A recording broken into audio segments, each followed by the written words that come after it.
नमस्कार, मैं हूं संजीव कुमार और आप देख रहे हैं वेब समाचार।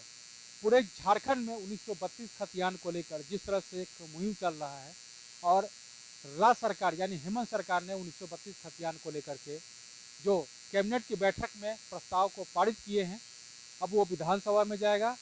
वहाँ से पास होने के बाद फिर राज्यपाल के पास जाएगा, वहाँ मुहर लगने के बाद 1932 का खतियान लागू हो जाएगा।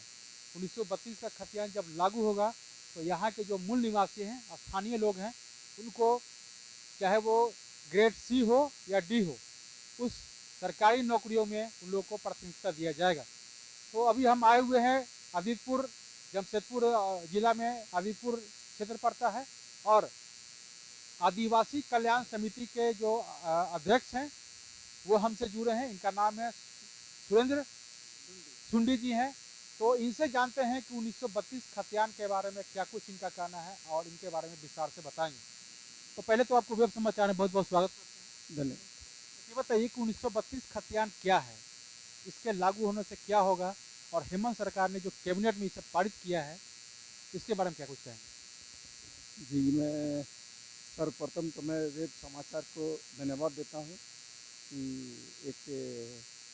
एक ऐतिहासिक जो एक फैसला है आज, जिसका हम लोग एक झारखंड का एक दिल कहा जा सकता है या विकास का एक स्रोत है, और जहाँ से विकास की जो जीरो पॉइंट होता है, जहाँ से विकास जो मापने का कभी किसी दिन अगर विकास का क्रम में एक मापदंड आएगी तो जीरो पोजीशन को माना जाएगा, तो उसको 1932 ही माना जाना चाहिए। क्योंकि ये 1932 जो ये जो सर्वे हुई थी, मेरे ख्याल से ये हम लोग का एक झारखंड में एक विकास का एक मील पत्थर माना जा सकता है इसको। और ये जो है हम लोगों का एक विकास का रास्ता खुलेगा। और जहाँ एक तय करना होता है कि एक सरकार का जो एक अपना एम है, जो ऑब्जेक्ट है, जो उद्देश्य है, कि विकास तभी माना जा सकता है जब विकास के लाइन पर अंतिम छोर पर जो व्यक्ति बैठ खड़ा है उसको भी उसका सारा जितना जो अधिकार है, जो उनको विकास करने में जो मिलना चाहिए, वो सारा चीज़ वो अंतिम व्यक्ति तक जाए।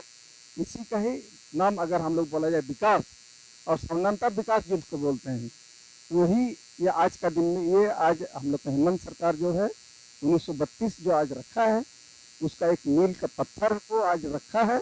और ये चूँकि ये झारखंड बनने का बाद ही होना चाहिए था, उसमें हम लोग बाबूलाल मरांडी जी चालू किए थे। खैर कुछ भी हो, कुछ गलत फहमियाँ हुई हो या इस चीज़ को लोगों के बीच या अपने सरकारों के बीच या और लोगों के बीच नहीं ला पाए होंगे, नहीं समझा पाए होंगे ये चीज़ क्या है और क्यों होना चाहिए। तो खैर उसमें जो हुआ हुआ, लेकिन अब तो लोग समझ गए हैं कि 1932 का खतियान की ज़रूरत क्या है। क्योंकि आज हम लोग देख रहे हैं कि हम लोगों का बच्चा लोग, चाहे SSC हो, चाहे JPSC हो, चाहे BPSC हो, हर क्षेत्र में जब संवैधानिक रूप में हमारा नहीं पूरे देश में ये रिजर्वेशन लागू है, और रिजर्वेशन लागू किस हिसाब से चलती है और कैसे बनता है, उसका जो प्रक्रिया है, जो संवैधानिक अधिकार है, उसमें एक तरह का स्थानीयता भी माना जा सकता है। और वहाँ की जो पॉपुलेशन होती है, वहाँ की जो जिसको परिभाषित करते हैं कि वहाँ के जो आदिवासी मूलवासी हैं या नहीं है, ये जो परिभाषित करने का जो प्रक्रिया है, जो उसमें ये भी आता है कि 1932 का जो है, यहाँ के खूटखाटी लोग हैं, यहाँ का जो स्थानीय लोग हैं, ये प्रूव करता है, जिसमें हम लोग बच्चा लोगों को चाहे चतुर्थ वर्ग का हो या तृतीय वर्ग का हो, चाहे फर्स्ट क्लास नौकरी हो, सेकंड क्लास नौकरी हो, उसमें भी एक हम लोग का भी अपना आदिवासी मूलवासियों को जो स्थान होती है, जो उनको जो मिलना चाहिए, उनको जो फैसिलिटी मिलना चाहिए, वो उस पर तय करती है। तो उनका भी एक रोजगार का एक रास्ता बनेगा, उनको आगे बढ़ने का एक जगह बनेगा। और हमारे ख्याल से ये हम लोगों के लिए एक, चाहे झारखंड हो, चाहे पूरे देश का मामला हो, उसमें अपना प्रतिनिधित्व देने का भी एक स्थान हमारा रहेगा कि हम झारखंड के वासी हैं और हम लोग को हमारा स्थानीयता के हिसाब से, हमारी जनसंख्या के हिसाब से हमारा भी एक प्रतिनिधित्व बनती है और हमको भी ये मिलना चाहिए। तो ये बताइए कि 1932 खतियान को लेकर के लेकिन कई विरोध भी हो रहे हैं। आप ही के जो है सरजू राय विधायक हैं, वो लोग कह रहे हैं कि ये तो असंभव है, पास होना, ये तो पारित नहीं हो पाएगा, कैबिनेट में पारित करने से क्या होगा। तो कई लोग विरोध भी कर रहे हैं, इसके बारे में क्या कहें? यही इसको मैं तो ये कहूँगा कि आदमी बोलते हैं ना कि कौवा आपका कान को लेकर चला गया। अब वो आदमी जो है कौवा के पीछे भाग रहा है, पहले देख लीजिए कान आपके पास है कि नहीं है। ये स्थानीयता 1932 क्यों आया, किस लिए हम लोग मांग कर रहे हैं। और भी जगह भी, जैसा गुजरात में है, आंध्र प्रदेश में है, आज महाराष्ट्र जैसे मेट्रो सबसे विकसित ये है शहर है, वहाँ पेशा जैसा कानून लागू है। क्यों है? वहाँ के लोगों को कोई दर्द नहीं हुआ, क्यों नहीं हुआ? आज पूरे भारत में 5 या 6 राज्य में पेशा कानून लागू है, वहाँ का लोग को कुछ तकलीफ नहीं है। यही एक मूर्त रूप है। चाहे 1932 को मान के चलिए, चाहे पेशा कानून को मान के चलिए, बात सिमिलर है। उनको तो कोई तकलीफ नहीं हुआ। आज क्यों यहाँ को तकलीफ है? क्योंकि उन लोगों को बहुत सारा चीज को भ्रम है। सर्वे तो मैं मानता हूँ, हमारे सीनियर भी रहे हैं, उनसे हम लोग राजनीतिक कुछ हम लोग सीख भी हम लोग लिए हैं, उनके साथ हमारा अच्छा परिचय, मैं उनको बहुत इज्जत करता हूँ। और मधुपुरा जी हमारा भाई जैसा है, उनको मैं भी बुरा नहीं मानता हूँ। उनको भी समझ में आना चाहिए। हाँ, विरोध कर रहे हैं, हम मान रहे हैं चीज को, उनको भी समझ में आना चाहिए तो 1932 का हम क्यों विरोध करें। पहले आप जान लीजिए क्या है, जो प्रारूप बनी है उसको पढ़ लीजिए ना।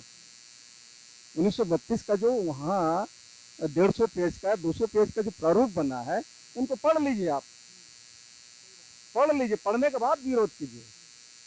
आप शहर में है, आप यहाँ 4 पीढ़ी 5 पीढ़ी से आप रह रहे हैं, कोई भी जात, हम जात पर नहीं जा रहे हैं, 4-5 पीढ़ी में रह रहे हैं। क्या 1932 खतियान होने के बाद क्या आपको ठेल के बाहर निकाल देंगे? नहीं। अब पूरा प्रारूप को पढ़ लीजिए, उसमें क्या कैटेगराइज किया गया है, उन लोगों के लिए क्या प्रावधान लाया गया है, उनको पढ़ लीजिए आप। उसमें अगर आपका विरोध है तब हम माना जा सकता है। अरे 1932 खतियान कहाँ से क्या हुआ, कैसे हुआ, ये सारा चीज तो आदमी मालूम। यहाँ 4 सर्वे हो चुका है।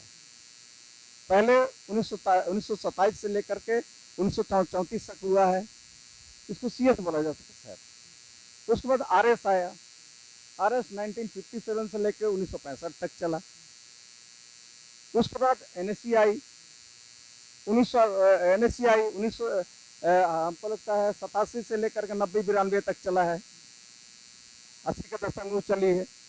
उसके बाद अभी नगर निगम आई, उसके बाद एक सर्वे और हुआ, तो उसका अलग अलग प्रावधान लाया गया है, उसमें उसको समाहित है, ये सारा चीज को वहाँ समाहित किया गया है। अब उनको पढ़ लीजिए, उनका प्रारूप को देख लीजिए, उसके बाद विरोध कीजिए। अब कौवा कान लेके चला गया, आप उसके पीछे भाग रहे हैं, उनको पढ़िए महाराज, अब समझ में आएगा क्या असलियत क्या है। आज अगर झारखंड की बात करते हैं, हम आदिवासी हैं, आप मूलवासी हैं, उनको तो गर्व होना चाहिए कि एक पहचान आज जब आपको मिल रहा है। आज हम लोग क्यों झारखंड मांगा? हम लोग अपना पहचान के लिए, अपना आइडेंटिटी, माने एक भाई आज अगर हमारा आदमी आज अगर एक मेट्रो सिटी में जाके कोई नौकरी कर रहा है या बड़े पद पर है, एक गौरवान्वित महसूस होगा ना, हम एक झारखंडी हैं, हम बोल सकते हैं कहाँ यस मैं झारखंडी हूँ, गर्व से कह सकते हैं। पहचान की लड़ाई के हिसाब से हम लोग झारखंड मांगे थे। आज अगर झारखंड मिला, झारखंड मिलने के बाद आपको यहाँ पर कुछ नहीं मिल रहा है, जीरो है। आप जहाँ से चले थे 2002 में 2000 से झारखंड से लेकर के 2022 तक, आज तक हम लोग जीरो में। क्या विकास हुई? विकास का परसेंटेज आप बताइए ना, झारखंड में कितना है? आदिवासी मूलवासी है क्या? आज हम लोग यहाँ पर हमको लगता है कि 150-200 फैक्ट्री है, स्टील इंडस्ट्रीज है, इंडस्ट्रीज है, कई व्यवसाय संस्थाएं हैं, और बहुत बड़े बिजनेसमैन भी हैं। खैर बिजनेस छोड़ दी, पर्सनल चीज़ है। इन संस्थाओं में चाहे फैक्ट्री हो चाहे इसमें हो, आज हमारा जमीन पे बना है, हम यहाँ विस्थापित हुए हैं, हमारा जमीन पे फैक्ट्री बना है।